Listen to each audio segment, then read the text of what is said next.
So Real American Freestyle, I love the format. I love what it's all about. It's basically the first ever seemingly uber successful attempt at a professional wrestling circuit. And for us, as wrestlers, we do it our whole lives for free, do it for the passion, we do it for all the right reasons. And if you want to go make some money, you got to go learn how to kickbox, wrestle, with jujitsu, do boxing, and mixing it all together. And that's a long, long journey, and it's not for everybody. Some guys just want to wrestle. The best guys in the world are competing internationally, going for Olympics and world championships. Where's their opportunity to turn around and make some money with their passion, aside from the coaching and doing camps and that kind of thing? This is real. This is taking our stars that we have and holding them on a pedestal and putting on a great show. So for me to go against Henry Cejudo, a guy that's as decorated as he is and means as much as he does in the wrestling world, on my RAF debut is amazing. I mean, I literally could not have asked for a better opponent. I love to get pushed. I believe I can win, which is important, and I'm ready for this opportunity. So I've known Henry Cejudo for a lot of years now. Obviously followed his Olympic career. I'm a wrestling supporter and a wrestling part of the wrestling mafia, I call it. So when he first started thinking about getting into mixed martial arts, he made a trip out to our team, to Team Alpha out in Sacramento, and spent a few days with us. And he was brand new to the idea of it. He was thinking about maybe wrestling more internationally. They were paying a stipend at that time, and he was considering doing some boxing and maybe doing some mixed martial arts, but he didn't know what he was going to do. And so I was just giving him some encouragement, and I remember him saying, "Hey, maybe me and you will fight one day."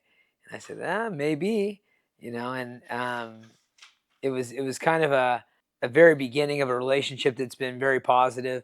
I feel like Henry is a guy that is who he is and does what he says, and although he is the Triple C and the king of cringe, he's just a regular dude that likes to win and have success. So I always appreciated that about him. Now, when it came to us actually competing, I didn't take it too seriously when he first said it. I was just coming off of I think had maybe just lost the world championship at the time, or was right around the time when I was the best guy in the world, and he hadn't even started in the sport yet. So him saying that, maybe he and I would fight someday seemed pretty far off, but there was a small opportunity. I had come out of retirement when I was 40, beat Ricky Simone, and Henry had been chirping a little bit, and so I did a little shout out to Henry and said, "Hey, maybe it's time to lock horns." Unfortunately, that never came to fruition. But now here we are, the Real American Freestyle, ready to rumble. So to put mine and Henry Cejudo's wrestling credentials side by side, you're seeing somebody that is on paper outmatched. Henry Cejudo, as a senior in high school, won the senior nationals, which is very rare. Very rare. It's an open tournament that all level guys get to go to, and he won that in 2006. He then later became the youngest ever world champion to win the Olympics at the 2008 Olympics in Beijing, China. Actually, Song Yudong was selling flags outside of the arena at that day, and he was just a kid. Me, on the other hand, I got a late start to wrestling. I didn't start wrestling until I was almost 13 years old. I was, 8th grade, all the way through high school. Had a pretty good career as a high school athlete. Top 12 in the state in California, which is really good considering when I started.